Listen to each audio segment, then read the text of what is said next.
Hi, you guys. Today I wanted to make a video about people pleasing and boundary setting. These two things are very correlated to each other for me, and it's been a really important piece of my mental health journey, learning to effectively set boundaries and being aware of my people pleasing personality. For as long as I can remember, I have been a chronic people pleaser. I've always avoided conflict. I've always avoided confrontation. I don't like when people are upset with me. And for a long time, I put this off as, well, that's just my personality. I don't like conflict. But a couple of years ago, I was working with a therapist who kind of brought up this idea of me being a people pleaser as a way for my environment to feel safe. If everybody's happy with me and there's no conflict, I feel safe. Which made so much sense to me because growing up, I lived in a home where there was a lot of fighting and screaming and just unpredictable events happening. So it all really just came full circle when she had said that about why I just can't tell people no.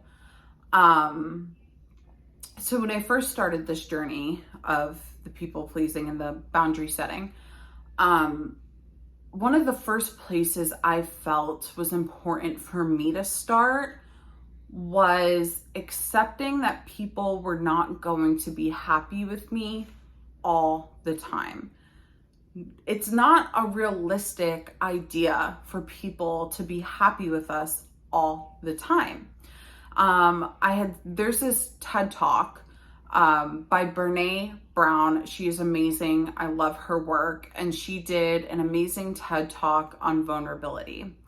And something that she speaks about in that TED Talk is most people avoid discomfort. And the only way to confront that head on is simply to lean into the discomfort, right? And when I set a boundary, when I tell people no, there is this space of discomfort that I have to sit in, right? And my whole life, if I ever had a space of discomfort I had to sit in, I always looked for ways to make that space more comfortable, to ease it. But I've learned over all these years that that's not the way. You just have to learn to accept it, to sit in it, and move on. So that's where I started, right? When I was trying to effectively set these boundaries. And then I learned that I have to be really clear. When I set a boundary, I need to make it very clear what my boundary is. Not necessarily why I'm setting it. You don't need to give people explanation, but when you're setting a boundary, you need to make sure that they understand what you're saying, right? So you want to be very, very clear. And after you set this boundary, you do not want to follow it up with an apology. I'm the kind of person, I say sorry every 2 seconds. And a boundary is nothing to be sorry about. A boundary is not a way for you to control the people in your life. You're just trying to teach them how to treat you, which is perfectly fine. So there is no apology needed. But what you do need to do is make sure that you're standing firm on your boundary. If someone breaks your boundary or ignores your boundary, then you need to take the proper repercussions, whether it's cutting off a relationship with them completely or reducing the amount of time you spend or talk to them. You need to stand firm. Because if you're setting boundaries and they're ignoring them and not respecting them, then they never will, and you'll never get out of that relationship anything positive. Because then you build resentment and resentment is known to cause really toxic relationships. So I'm still working every single day to effectively set boundaries. It's definitely not something I've mastered. But like all things, it is practice. And I started with just saying no, and just telling people the word no. I'm the kind of person, you ask me to do something, I will go out of my way. I will rearrange my schedule and put more stress on myself to make sure I can help you do something.